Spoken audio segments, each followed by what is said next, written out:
Hello friends, welcome to best English classes. मैं हूं प्रतीक तंवर और आज हम लोग पढ़ रहे हैं जॉन डन की लिखी गो and catch a falling star.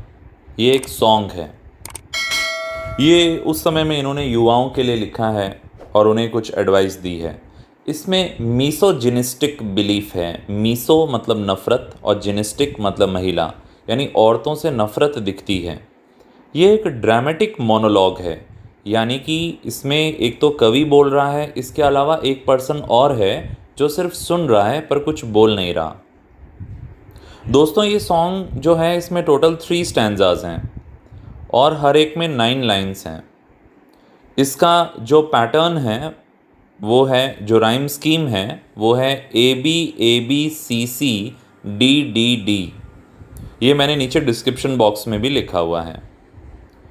अब आइए इसको हम लोग एक एक करके लाइन बाय लाइन पढ़ते हैं। थोड़ा सा इसमें ह्यूमरस टोन है, मजाकिया वे में बात कही गई है। और इसमें जो पहला स्टैंजा है उसमें 7 इम्पॉसिबल टास्क दिए हैं, यानी 7 ऐसी चीज़ें जो हो ही नहीं सकती। आइए देखते हैं क्या है यहाँ पे बात। Go and catch a falling star, जाओ और टूटते तारे को पकड़ो।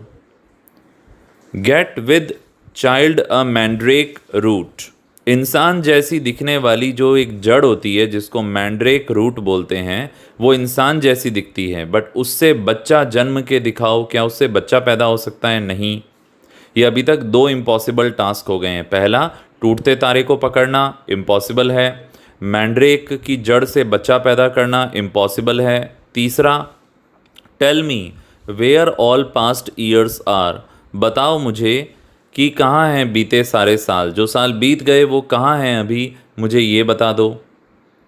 तीसरा, चौथा, और who cleft the devil's foot, ये माना जाता है क्रिश्चियनिटी के अंदर कि जो पिशाच है, डेविल है, उसका पाँव आधा आधा कटा हुआ है, चीरा हुआ है।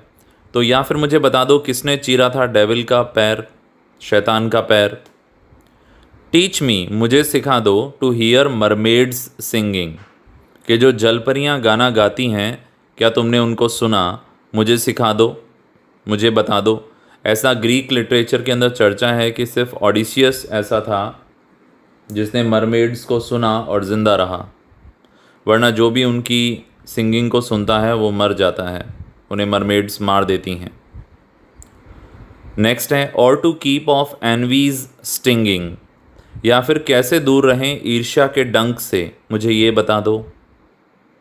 और लास्ट, 7वां आखिरी इम्पॉसिबल टास्क है, एंड फाइंड व्हाट विंड, और ढूंढो कोई ऐसी हवा, serves to advance an honest mind, जो एक ईमानदार मन को आगे बढ़ने में मदद करे। तो ये 7 इम्पॉसिबल टास्क उन्होंने दिए हैं। आगे देखते हैं अगले स्टैंजा में वो क्या कहते हैं। If thou be'st born to strange sights, यदि तुम अजीब दृश्य देखने के लिए पैदा हुए हो, मतलब अगर तुम ये सब देख भी लो, थिंग्स इनविजिबल टू सी, अदृश्य चीज़ों को भी देख लो। राइड 10,000 डेज एंड नाइट्स, तब भी तुम्हें 10,000 दिन और रात का सफ़र करना होगा। वापस देखते हैं, राइड 10,000 डेज एंड नाइट्स, 10,000 दिन और रात का सफ़र करना होगा तुम्हें, तभी जाके तुम्हें। अच्छा, ये बात कह रहे हैं ना, राइड 10,000 डेज एंड नाइट्स, ये इम्पॉसिबल है। ये बहुत ही इम्पॉसिबल बात है, ऐसा हो ही नहीं सकता। 10,000 दिन और रात तक कोई सफ़र कर ही नहीं सकता। Till as snow white hairs on the, जब उम्र तुम पर सफ़ेद बाल, बर्फ़ जैसे सफ़ेद बाल ले आए, उस समय तक तुम राइड करते रहो। Thou when thou returnest wilt tell me, और जब तुम लौटो तब मुझे बताना। All strange wonders that befell thee, वो सभी विचित्र आश्चर्य जो तुम्हारे सामने आए। एंड स्वेयर, कसम से, नो वेयर, कहीं भी नहीं, lives a woman true and fair, रहती मिलेगी एक औरत जो सच्ची भी हो और सुंदर भी हो।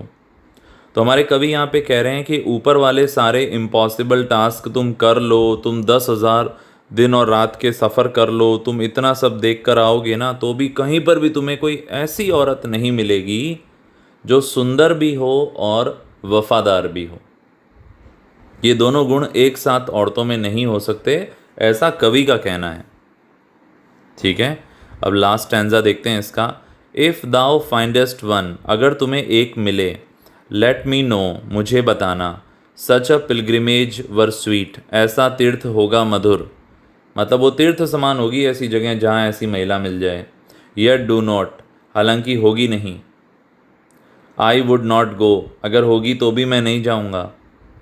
दो at next door we might meet, चाहे हम पड़ोस में ही मिल सकते हों तो भी मैं नहीं जाऊँगा। दो शी वर ट्रू, अगर वो सच्ची भी हो, व्हेन यू मेट हर, जब तुम उससे मिले। And last till you write your letter, पर अंततः जब तुम मुझे खत लिखोगे कि मुझे वो मिल गई है, जब तुम मुझे अपनी चिट्ठी लिखोगे ना, येट शी विल बी, तब तक वो हो चुकी होगी, फॉल्स, झूठी। एर आई कम, जब तक मैं पहुंचूंगा, टू टू और थ्री, वो उसके 2 या 3 बन चुके होंगे प्रेमी। तो बहुत ही एक ह्यूमरस भी कह सकते हैं, और उनका जो मैंने आपको बताया था मिसोजिनिस्ट बिलीफ भी दिखता है इसके अंदर, औरतों से नफ़रत करने वाला, औरतों को बेवफा समझने वाला। आई होप ये पोएम आपको समझ में आ गई होगी। कुछ डिटेल्स नीचे डिस्क्रिप्शन बॉक्स में भी लिख रहा हूँ। जल्दी फिर मिलेंगे एक और टॉपिक के साथ। चैनल पे नए हो सब्सक्राइब करो, लाइक करो, कमेंट करो, पसंद आता है काम लाइक करो, नहीं आता है डिसलाइक करो, मेरी कमियाँ मुझे बताओ, अपना फीडबैक ज़रूर दो। Bye bye, have a nice day.